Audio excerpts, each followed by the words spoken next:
Welcome to 5 Points of Articulation, where I review action figures and then articulate 5 points to help you decide if you want to add that figure to your collection.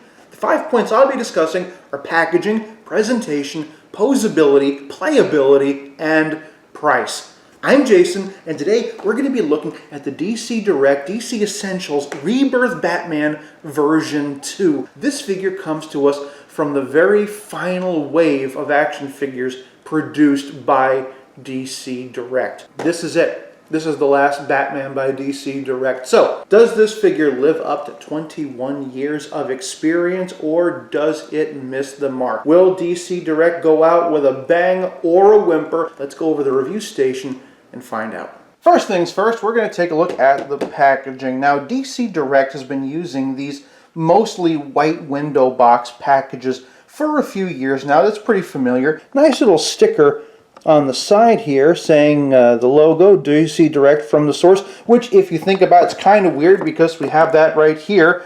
Honestly, this could have just been DC Essentials with the figure up here and the company logo here, but that's not what they did.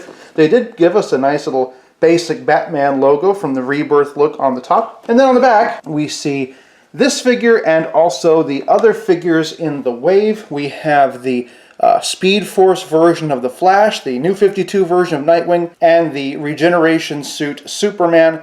We have a nice little write-up here, of course. Batman in his Rebirth suit is back, and now in his most popular color scheme of black and gray. The second version of the DC Essentials Batman figure gives fans an opportunity to change up the style of their Batman to suit their mood.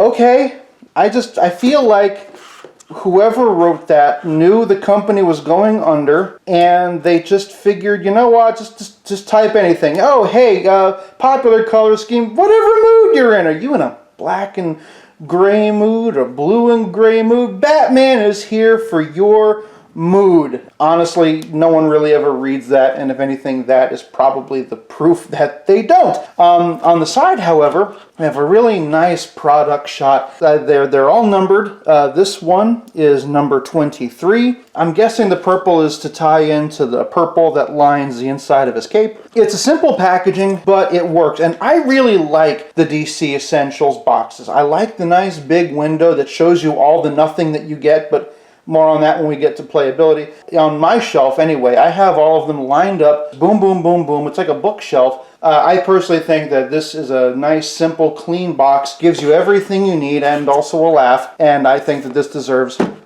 1 whole point.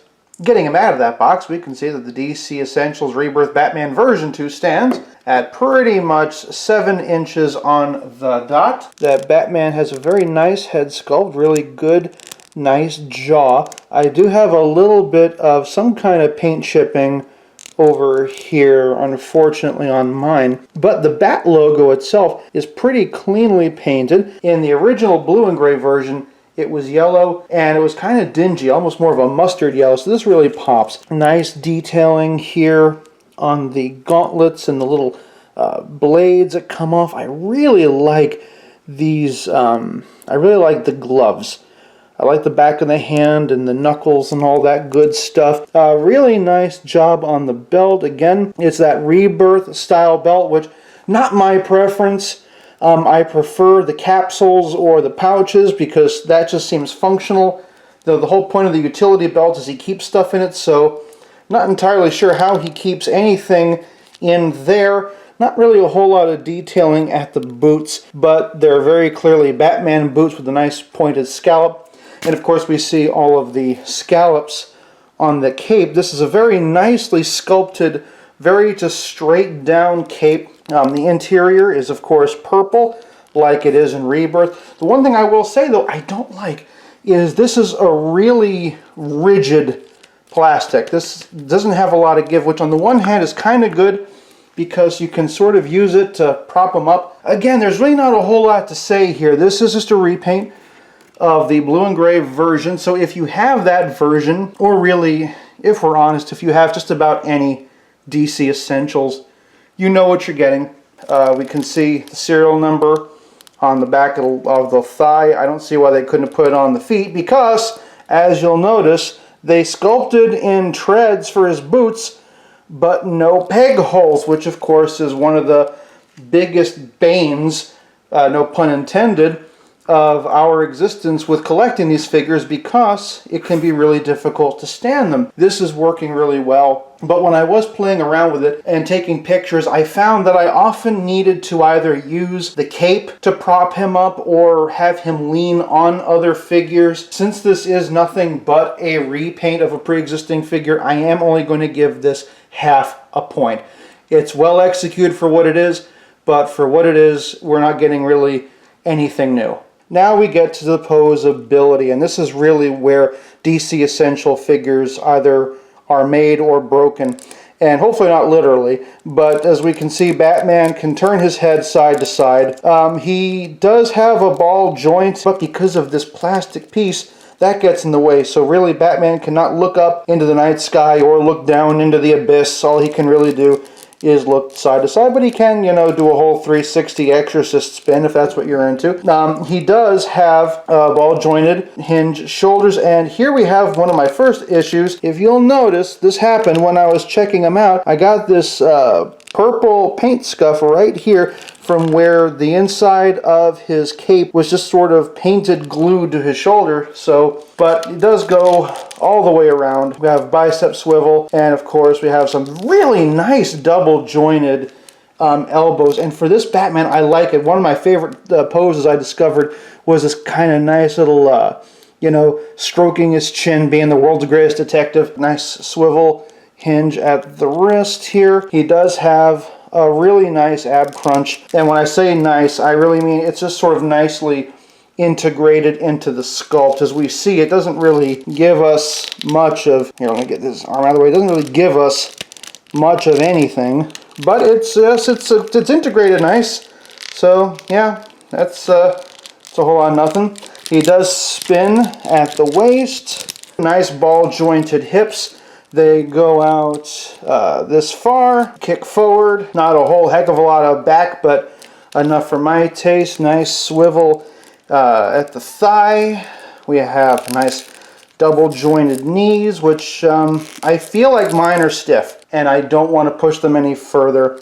But for what they are, they're fine. We do get some boot cuff rotation here, and of course, the dreaded DC Essentials ankles, these weird balls that are just really hard to manage. From a basic standpoint, the articulation is good. It gives you everything that you basically want. I mean, all the parts move. The real issue really is the ab crunch looks nice. It's sculpted really naturally versus, say, maybe the DC Multiverse by Mattel, which were always really obvious joints, but it doesn't really give you a whole lot. The head doesn't give you much, and again, I do have that paint chipping up there, but really what it boils down to, I think for most of us we can agree, it's these ankles, these just really difficult to navigate ankles. I'm beating a dead horse. If you've watched any DC Essentials review, you already know that. It's all mostly there, but it's also really frustrating, and, you know, basic things that a figure should be able to do, like stand up, it can't do. Well, I mean, it can, obviously, it's doing it right now, but it's hard. So, half a point. As we discuss playability, here we have the one and only accessory that this Batman figure comes with, which is a Batarang. You know, this figure line would have benefited so much from just a couple of different body styles, better ankle articulation, and especially accessories. Really, we needed more. So, in terms of playability, with that being the only extra feature that you get, I'm also going to be giving this half a point. And now we come to the final point of our discussion, price. If you were to purchase this action figure at your local comic book shop, it's going to set you back $28.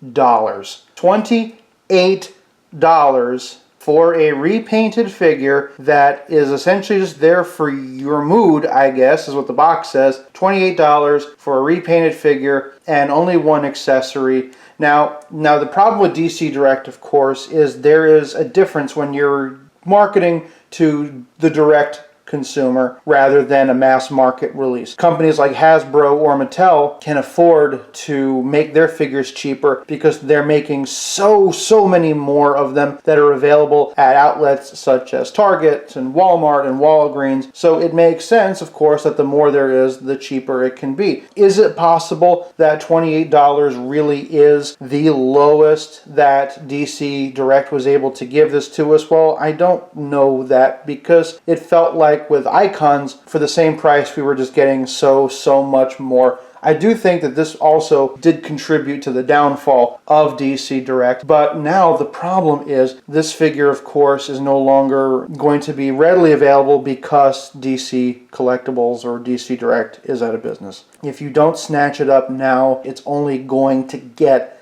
more expensive from here. That being said, this is a lot of money for really just not a lot of value. It's a nice looking figure. It's one of the nicest looking Batman figures we've ever gotten. But in terms of bang for your buck, I'm also going to actually have to give this yet another half of a point. So the final tally, if you've been keeping score at home, you would know that this new DC Essentials Rebirth Batman version 2 action figure gets 3 points out of 5. For the final Batman figure ever made by DC Direct, well, I think that's pretty disheartening. DC Direct gave us so many versions of characters that we would never get otherwise, and to be honest, characters in general we'd never get otherwise. They had 21 years of making Batman figures. So for the final offering to be, on the one hand, a very solid looking figure, but at the same time also being a bit of a disappointment, is also a really big disappointment. It looks nice, but it's just approaching greatness. And maybe that's really what you can say about DC Direct itself. It's a company that spent 21 years making figures, figuring out how to make them better, and then always approaching greatness, but never quite hitting the mark. We can talk all day long about some of the limitations of DC Direct action figures. We can talk about quality control issues, or distribution problems, or pricing issues, or limited posability, or whatever else have you. But the fact of the matter is that for 21 years, DC Direct gave us some incredible figures of characters that we love, characters who we may never get in any other version. And for that, we need to express our gratitude. And since DC Direct did make it to 21, and that's the legal drinking age here in the United States, I can't think of a better send-off for not just the final DC Direct Batman action figure, but for DC Direct itself, than to pour one out in honor of them. I happen to have here my Batman shot glass, and I've got myself a little bottle of Canadian Mist. So, a toast. And if you're watching at home and you're drinking anything, either medicinal or otherwise, let's raise a glass together and have a toast to DC Direct. 21 years of giving us the characters that we love. Thank you so much. All the best to all of your designers, sculptors, painters, everyone who helped to make that magic happen for us. All good things for all of you, and all good things for us DC collectors as we move on.